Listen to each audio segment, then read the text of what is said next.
connaissez tous, Brigitte Bardot. Allô? Amis vivants, amis vivantes, êtres humains, debout. Merci d'être là. Et d'abord, merci à Florian. Ça fait exactement 12 ans que je n'étais pas remontée sur un podium dans la rue avec vous. Alors, je suis très heureuse, même si c'est pour cette loi absolument immonde, inique, et qu'on essaye de vous faire avaler comme le continuum normal de votre humanité. Eh bien, c'est parfaitement faux, comme tout est faux de ce qu'on vous raconte. Alors, je vais aller très vite sur la procédure qui a été mise en place par le président qui se prétend président de la République, qui a été placé là, comme vous le savez, par des gens qui dirigent vraiment à un échelon bien supérieur sur la planète, et qui était arrivé avec déjà une autre loi de destruction de la vie, qui était celle, sous le vocable faussé de PMA pour toutes, de supprimer votre procréation naturelle. Je vous rappelle que nous nous sommes battus pour ça, et je pense qu'il y avait beaucoup de gens déjà qui étaient là, même si tout le monde ne s'en était pas aperçu à l'époque. Puis ensuite, il y a eu le fameux Covid, avec ces injections déjà, qui servent à changer beaucoup de choses, mais pas du tout à soigner un truc qui pouvait être parfaitement soigné par ailleurs. Bon, on est tous d'accord. Et là encore, j'applaudis Florian Philippot et les patriotes qui étaient les seuls à aller dans la rue. Et je me souviens de cet été 2020-2021 où je suivais de loin, mais je suivais de tout cœur. Et aujourd'hui, on arrive à la phase terminale, c'est le cas de le dire. Écoutez, mes amis, comment se fait-il qu'on vous explique que c'est une nécessité absolue de décider de vous donner la mort par vous-même, c'est-à-dire de vous suicider, avec le remboursement de la sécurité sociale, sous prétexte que vous souffrez 1000 maux, alors que depuis 1999, vos souffrances sont soignées par les soins palliatifs. Alors, nous sommes sous le ministère feu de la santé, le ministère maintenant de la mort, qui va bientôt être celui où les médecins seront des thanatopracteurs. J'ai pas honte de le dire. Oui, bourreaux si vous voulez, on va pas aller jusque-là non plus. Mais je vous rappelle que la loi, et d'ailleurs c'est tellement vrai qu'ils vont encore l'améliorer, ça c'est une très bonne chose, que la loi de soins palliatifs vous permet aussi d'abréger vos souffrances quand vous êtes à l'extrême moment de votre vie. Ça s'appelle, retenez bien, la sédation profonde et continue jusqu'au décès. De quoi on nous parle alors? Puisque ça existe déjà, c'est quoi cette fameuse décision de demander une aide létale alors qu'elle est dans la sédation profonde et continue? Mais elle est dans le continuum de la vie. C'est bien ça la différence. Or, dans la nouvelle loi, ils l'ont scindé en deux justement pour bien vous montrer qu'on passe dans une autre matrice que votre vie biologique. On passe dans la matrice de la mort et on en a fait une autre loi et on va le mettre dans le code de la santé publique. Mais c'est inadmissible, la santé qui donne la mort. Alors, voilà, inversion des valeurs. Et pourquoi une inversion des valeurs? Pourquoi une inversion surtout de votre vie? Eh bien, il y a plein de réponses à cela. Mais d'abord, la première des supercheries de la gauche, c'est d'expliquer que c'est votre droit ultime à ne plus avoir de droit. Mais qu'est-ce que c'est que cette blague? Enfin, les gens, il faut se réveiller. Je vois qu'aujourd'hui, le 14 juin, on est allé, on va dire, 200, 300, mais il faut qu'on soit 3000 pour comprendre que non, on n'a plus de droit quand on est mort. Voilà, c'est ça qu'il faut expliquer aux gens. Et que non, il est faux de dire que c'est pour abréger vos souffrances. Car en réalité, encore une fois, c'est dans la première loi de soins palliatifs on enlève les souffrances depuis 99, de plus en plus et de plus en plus. Le médecin, c'est dans le code de la santé, a l'obligation que vous ne souffriez pas. Mais il n'a pas l'obligation de vous tuer, mes amis. Ça, c'est faux. Vous ne devez pas laisser appeler ça un droit. C'est une escroquerie qui vous mène dans la mort. Voilà, c'est exactement ça. Et deuxièmement, tout est copié sur le droit de l'avortement. Parce que c'est le libre choix du corps. Mais qu'est-ce que c'est que ce corps mort? Un corps mort, il a un libre choix? C'est honteux. Et je vais plus loin. Je vous rappelle que... Ah, ça y est, j'ai perdu toutes mes feuilles. Bon. Mais je vous rappelle que certainement, il fallait quand même faire une loi. Mais la loi de 75 de Madame Simone Veil, je suis sous le ministère, elle commençait par ce premier article qui disait que tout être humain a droit au respect de sa vie, de son commencement à sa fin naturelle. Eh bien, cet article, il n'est pas dans la nouvelle loi, évidemment. Et il a même été supprimé à la constitutionnalisation l'année dernière au mois de mars, où tout le Congrès a voté quasiment à 80%. Une honte, vous m'entendez, car c'est le principe de mort qui a été mis dans la Constitution.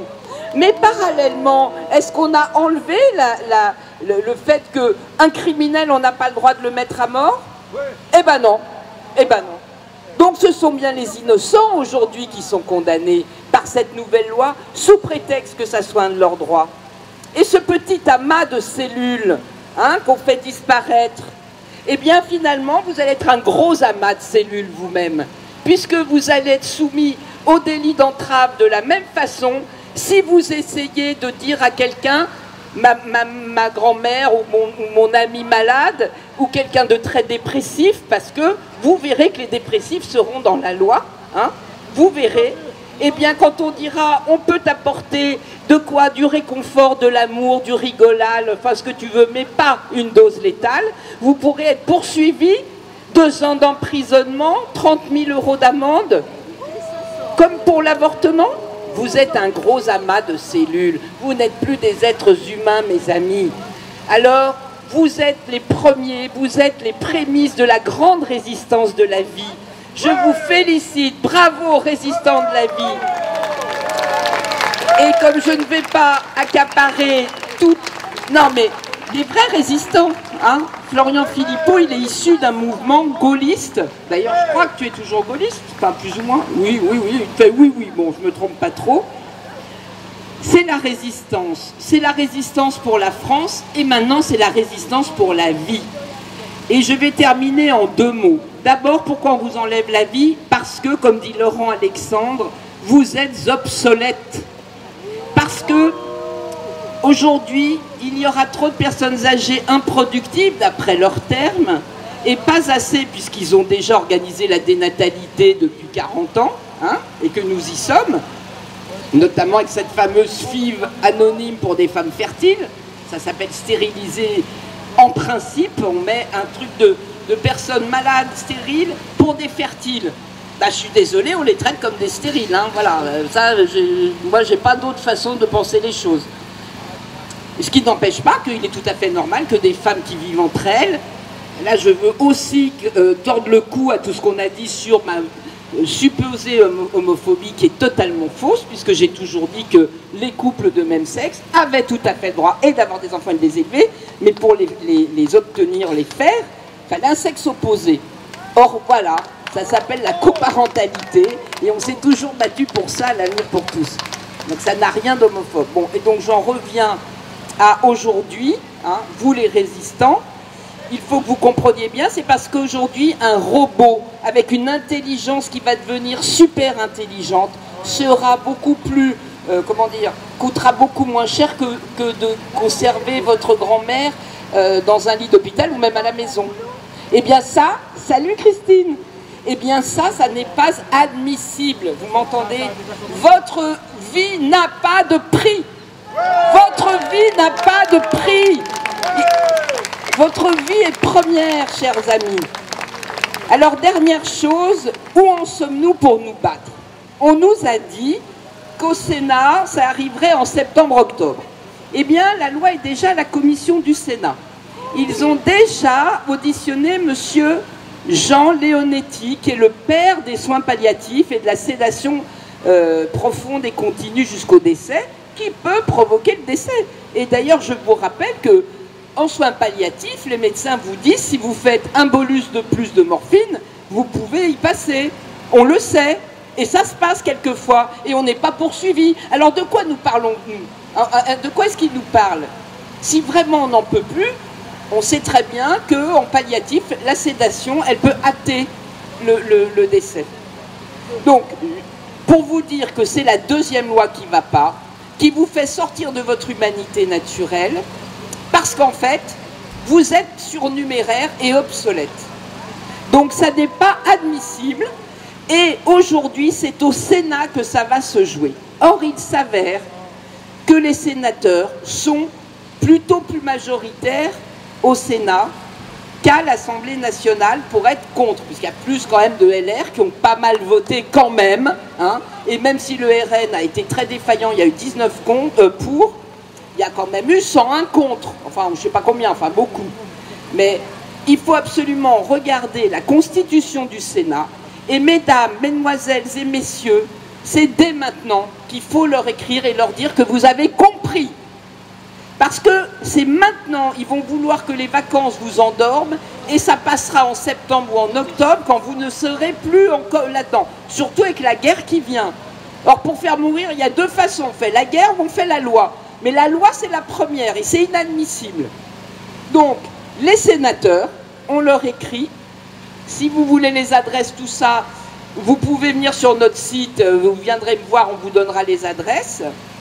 Et puis surtout, vous travaillez votre entourage, expliquez-leur tout ça. Non, c'est pas vrai, la maladie de Charcot n'est pas la seule raison de faire une loi générale, une loi universelle de suicide euthanasique. Non, c'est un non catégorique. Comme a dit Marie tout à l'heure, il fallait qu'on préserve nos grands-parents. Et maintenant, il faut qu'ils passent carrément à la casserole. Mais ça va pas, non? Voilà. Alors, je ne vais pas aller tellement plus loin. Je vais juste vous dire que c'est la plus grande affaire de l'histoire de l'humanité, celle qui décrète que sa propre société va mettre à mort ses enfants. Ça n'est pas possible. C'est la fin de l'espèce humaine légale. Je pèse mes mots. Donc, ça n'est pas possible, et donc, on ne laissera pas le robot prendre notre place, parce que nous resterons d'abord vivants. Merci.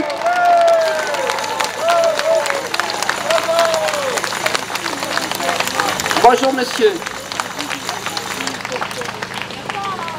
Ah, un hospitalier, vous voulez dire un mot? Je ne sais pas si j'ai le droit, je peux? Un hospitalier qui va à Lourdes. Oui. Voilà, un monsieur qui a la maladie de Charcot, qui s'en sort très bien avec sa maladie de Charcot. Évidemment que c'est une énorme blague de nous sortir enfin, bon, voilà, il y a des gens, ils ont des vies difficiles, ok. On ne fait pas une loi de mort pour tous. C'est non. Voilà. Merci, à très vite. Mesdames et messieurs, on peut faire un tonnerre d'applaudissements à Virginie Thélène.